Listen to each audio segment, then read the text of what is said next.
सरफरोशी की तमन्ना अब हमारे दिल में है, देखना है बाजुए कातिल में कितना दम है।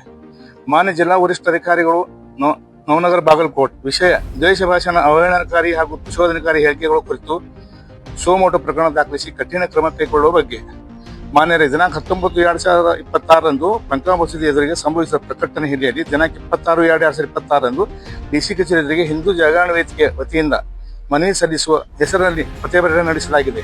ಆ ಪ್ರತಿಭಟನೆಯಲ್ಲಿ ಹಿಂದೂ ಜಾಗರಣ ವೇದಿಕೆ ಕೆಲ ಸದಸ್ಯರು ಸಾರ್ವಜನಿಕವಾಗಿ ಮಾತನಾಡುವ ವೇಳೆ ಬಾಗಲಕೋಟೆ ಜಿಲ್ಲೆಯ ಸಮಸ್ತ ಮುಸ್ಲಿಂ ಸಮುದಾಯದ ವಿರುದ್ಧ ಅತ್ಯಂತ ಅವಹೇಳನಕಾರಿ ದ್ವೇಷಪೂರಿತ ಪ್ರಚೋದನಕಾರಿ ಹಾಗೂ ಸಮಾಜದಲ್ಲಿ ವೈಮನಸ್ಸು ಉಂಟು ಮಾಡುವ ರೀತಿಯ ಹೇಳಿಕೆಗಳನ್ನು ನೀಡಿರುವುದು ಗಂಭೀರವಾಗಿ ಗಮನಕ್ಕೆ ಬಂದಿದೆ।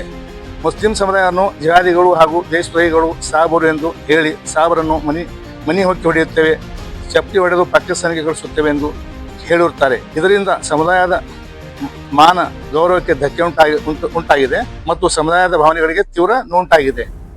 ಇಂಥ ಹೇಳಿಕೆಗಳನ್ನು ಜಿಲ್ಲೆಯ ಶಾಂತಿ ಸೌಹಾರ್ದತೆ ಹಾಗೂ ಕಾನೂನು ಸುವ್ಯವಸ್ಥೆ ಧಕ್ಕೆಯುಂಟು ಮಾಡುವ ಸಾಧ್ಯತೆಯನ್ನು ಹೊಂದಿದ್ದು ಸಮಾಜದಲ್ಲಿ ಅನಗತ್ಯ ಉದ್ವಿಗ್ನತೆ ಹಾಗೂ ಧಾರ್ಮಿಕ ವೈಮನಸ್ಸನ್ನು ಉದ್ದಪ್ಪನಗೊಳಿಸುವ ಸ್ವಭಾವದಾಗಿವೆ।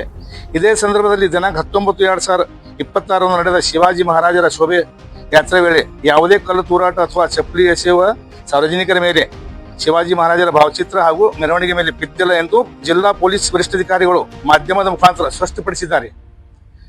ಗಮನಾರ್ಹವಾಗಿದೆ, ಈ ವಾಸ್ತವಾಂಶ ತಿಳಿದರೂ ತಪ್ಪು ಹಾಗೂ ಭ್ರಮಾಪಾದಕ ಮಾಹಿತಿಯನ್ನು ಸಾರ್ವಜನಿಕ ವೇದಿಕೆಯಲ್ಲಿ ಪ್ರಚಾರ ಮಾಡುವ ಮೂಲಕ ಸಮಾಜದಲ್ಲಿ ಉದ್ವಿಗ್ನತೆ ಸೃಷ್ಟಿಸಲು ಉದ್ದೇಶಪೂರ್ವಕವಾಗಿ ಪ್ರಯತ್ನ ನಡೆದಿದೆ ಎಂಬ ಅನುಮಾನ ಉಂಟಾಗಿದೆ। ಹೀಗಾಗಿ ದಿನಾಂಕ 26/2/2026ರಂದು ನಡೆದ ಪ್ರತಿಭಟನೆಯಲ್ಲಿ ದ್ವೇಷ ಭಾಷಣ ಹಾಗೂ ಪ್ರಚೋದನಕಾರಿ ಹೇಳಿಕೆಗಳನ್ನು ನೀಡಿದ ಕೆಳಕಂಡ ವ್ಯಕ್ತಿಗಳ ವಿರುದ್ಧ ತಕ್ಷಣ ಸೂಕ್ತ ಕ್ರಮ ನಡೆಸಿ ಅನ್ವಯಿಸುವ ಕಾನೂನಡಿಯ ಸ್ವಯಂಪ್ರೀತ ಸೋಮೋಟೋ ಪ್ರಕರಣ ದಾಖಲಿಸಿ ಕಠಿಣ ಕ್ರಮ ಕೈಗೊಳ್ಳುವಂತೆ ವಿನಂತಿಸಿಕೊಳ್ಳಲಾಗಿದೆ। ಜಿಲ್ಲೆಯಲ್ಲಿ ಶಾಂತಿ ಸೌಹಾರ್ದತೆ ಹಾಗೂ ಕಾನೂನು ವ್ಯವಸ್ಥೆ ಕಾಪಾಡುವ ದೃಷ್ಟಿಯಿಂದ ಈ ವಿಷಯವನ್ನು ಅತ್ಯಂತ ಗಂಭೀರವಾಗಿ ಪರಿಗಣಿಸಿ ತ್ವರಿತ ಹಾಗೂ ಪರಿಣಾಮಕಾರಿ ಕ್ರಮ ಕೈಗೊಳ್ಳುವಂತೆ ವಿನಮ್ರವಾಗಿ ದೃಢವಾಗಿ ವಿನಂತಿಸಿಕೊಳ್ಳುತ್ತೇವೆ।